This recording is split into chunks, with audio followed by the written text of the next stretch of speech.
those individuals who had an interest in investing, wanted to trade, were looking for ideas. That's the market that we were going after at that point. But we were competing in a market space where we had an inferior product, a much, much lower budget. And so one of the issues that we were coming up against constantly was that even though our pricing was better, even though the product itself wasn't great, even though our pricing was better, we were losing customers to competitors. So what we needed to do was build out our trust and create that sort of credence for with our prospective audience, because the UK trading market for derivative products is actually quite small. You're talking about a universe of about 100,000 people. It's not that big at all, right? And these are retail investors. So this is not like 100,000 B2B prospects you're going after. These are 100,000 retail traders that we want to try and create some sort of brand or create some sort of trust with. So what we needed to do from a brand perspective was we were getting a lot of the bottom of the funnel stuff, but then we were losing them through the sign-up journey, through the funnel. And one of the reasons is that they just preferred going with a more well-known partner. So we had to start doing some brand awareness activity at the top of the funnel to create that trust from the outset. What was the brand awareness activity? So it was a real mixture at the time. So it started off being so we were advertising, we do a lot of press advertising at the time in really relevant publications. So in the UK, there's a paper called City AM, goes out every morning. They've got about 125,000, at that time they had about 125,000 readers, people commuting even into London, and then a very specific business section. So I have finance and trading section. So we advertise in there. And then accompanying that, we were in a couple of other magazines that traders tend to pick up. And then also running TV activity on Bloomberg and CNBC at that point. So we were really just trying to be where our customers were. It was all, it was very, very unscientific, right? It was, we know that a large proportion of our customer base lives in London or travels or works into London. So we'll advertise there. We know a large proportion of our customer base watches Bloomberg. So we'll advertise there. And that was kind of like the beginnings of, the marketing activity that we were doing. And then it got a lot more sophisticated as kind of the years went by, and I gradually became more and more obsessed with marketing. Yeah.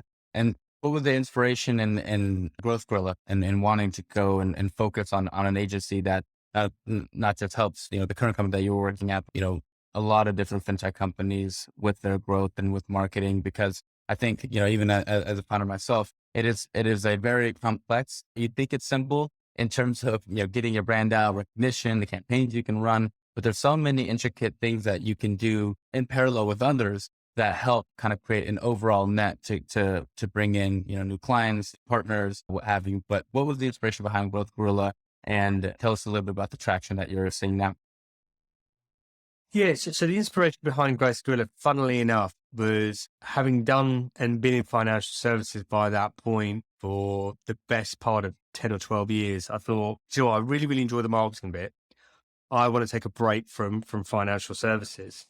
So I set up an agency, say, hey, I'm going to do marketing, and I can transfer my skills to any sector. And for about a year, I tried to promote my services to anything but financial services. And it was basically told, you don't know enough about this sector, go away. And then eventually, fintech at that point, this is about 5 years ago, fintech started becoming a bit of a buzzword.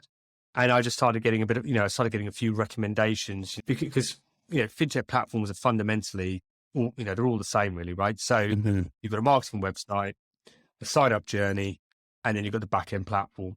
I mean, we're talking predominantly about sort of B2C, retail, SME focused, or in the B2B space, that is, type of fintech platforms.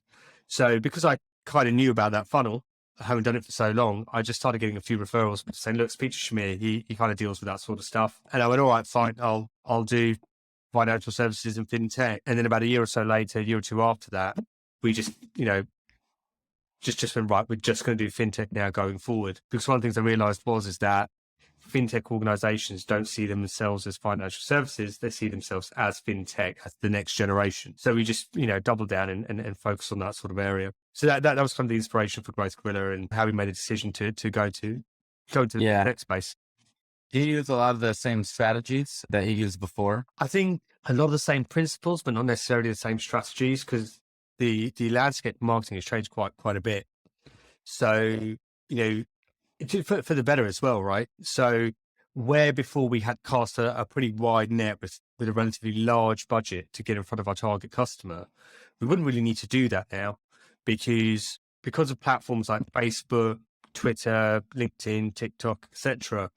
We're able to sort of hone in on really specific communities and behavioral characteristics and then put our message in front of them. And it just makes it, so much more actually easier, in my opinion. And a brand awareness piece, you can also still maintain and do that completely online as well, right? You don't need to necessarily now, go and run sort of advertising in press or necessarily on TV in order to create that, that trust with your audience, because individuals now, buyers now, users of platforms now don't need convincing or don't need as much convincing that they can conduct a transaction online. So they're quite happy to purchase online. I think like, the B2B space, they're saying now that decision makers are happy to make purchases of up to, around about sort of $50,000 online, completely self-serve. Could you imagine 5 years ago trying to, get some transaction for $50,000 online? It doesn't happen. And the retail space is that, but on steroids, right? So yeah, it seems really, really similar principles, but certainly different strategies and different tactics. Yeah. What are those principles? So I think I think for me, the two or three sort of key principles even is first and foremost being really, really clear on who your audience is, especially, and especially, the younger you are as a business, get even more specific, to the point where like, if you're fresh out the gates, arguably you should be able to name your first 100 customers in terms of who they're going to be. It should be that niche and that focused. And as you grow, you kind of broaden out because obviously your budget increases. So be really, really focused on your audience, be really clear on who they are, and then be really, really clear as to what message you're going to communicate to them and what problem you're solving for them. And don't overcrowd them with USPs and try to sell them every part of your product in sort of, on one ad or on one landing page or in one message. You can break it up and you can really, really just focus on driving one message home. So they're kind of like the sort of two key principles. And then I think the third one is, in my personal opinion, pepper your audience, get as many impressions as you possibly can on, over your target market. So you're better off targeting a smaller audience with a really, really, a small audience that wants your product with a really clear message, and then just hammering them with advertising and getting as many touch points as you can with them, whether that's online, an event, bit of PR, bit of sponsorship, and stack your marketing, because the more trust points that you create, the more touch points you create, the more trust you'll end up creating as well. Yeah. And then probably the last principle is create social proof, show your target customer that other people like them are using your product and they're happy with it as well. So just very broadly speaking.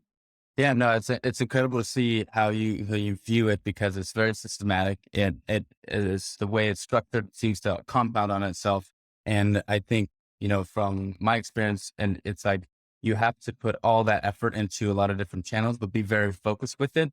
And you'll see the results coming in, and they come in waves. And so it's super interesting to hear your perspective from it, because you're actively working with companies every day. Tell us a little bit about the companies you're working with and what types of companies really can benefit from Growth Gorilla and what you do.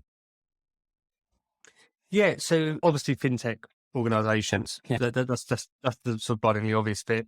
That's the area that we focus in. We're not limited to any geography, so we've got clients all the way as far as Singapore, all across Europe and across North America as well. Predominantly though, we focus on, we don't split it up by B2C and B2B. So we kind of say sort of retail and enterprise. And what we mean by that is that that includes, our area of focus is anyone in the B2C marketplace, and then in the SME space as well, from a B2B perspective. I mean, we're the wrong agency for you if you're trying to target sort of large enterprise organizations.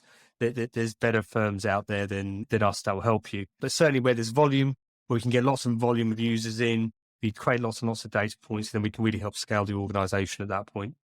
So that's kind of our sort of key area. In terms of sort of funding speak, once you've got your Series A, give us a call. That's kind of where we step in. Or if you've got a very large pre-seed or seed or something like that.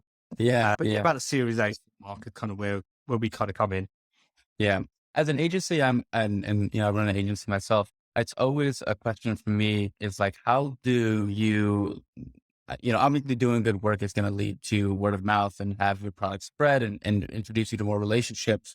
But how do you position yourself as doing something unique when you don't have a particular, say, product? You're not pushing the next, say, Robinhood application that does this specific thing differently than the previous incumbent. As a service company, as an agency, how do you differentiate yourself or identify a unique way or unique process that you to give yourself kind of a different in the market that and something unique to certain companies?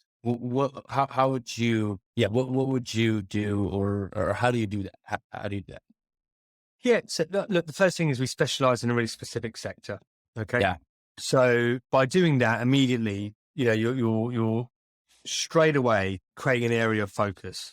So, there's that phrase, right? The art is to take away, not add, right? So, I was just stripping out everyone, that's not fintech immediately. So by doing that, and by communicating that, any fintech organization is going to go, well, hold on a second. They only focus on the fintech sector. Let's find out more about them. What's the secret sauce? What's the recipe here? So you place a focus on your brand straight away. Then after that, really, it's actually, the agency space, certainly, because we're dealing with such low volumes of numbers in terms of clients that we actually want. We don't want 10,000 customers. We don't even want 1,000 customers. Truth be told, we don't even want 100 customers. We don't need that. There's some very, very large successful agencies out there that have 20 customers. And so with that in mind, it's all about creating relationships and becoming an expert in your sector, right? And your area of focus. So when we talk to our prospects, we don't really talk about the intricacies of keyword research and quality scores on landing pages and in a Google ad and stuff like that. I mean, that's not part of our pitch, right? Because that as far as we're concerned, that's a given. That quality that that you'd get from any other agency, that's a given. You're not buying us because we are really, really good at running Google search ads. We obviously are, but you're buying us because not only are we good at Google search ads, we understand your sector as well. And then we communicate to our target customer that we do understand their sector. And arguably, maybe we understand it more than they do. And we're more aware of the marketplace and the landscape than they are. And it's just demonstrating that to them. So it's that, that relationship piece. And that's kind of the other part of it, which is creating direct conversations with prospective companies that we would like to work with. And it's a very, very slow process, right? You have to be very, very long-termist about that. We're already making inroads to some larger organizations that are way too big for us right now, but that's fine because, we'll land them in a couple of years and that's absolutely fine. But if you start doing that now,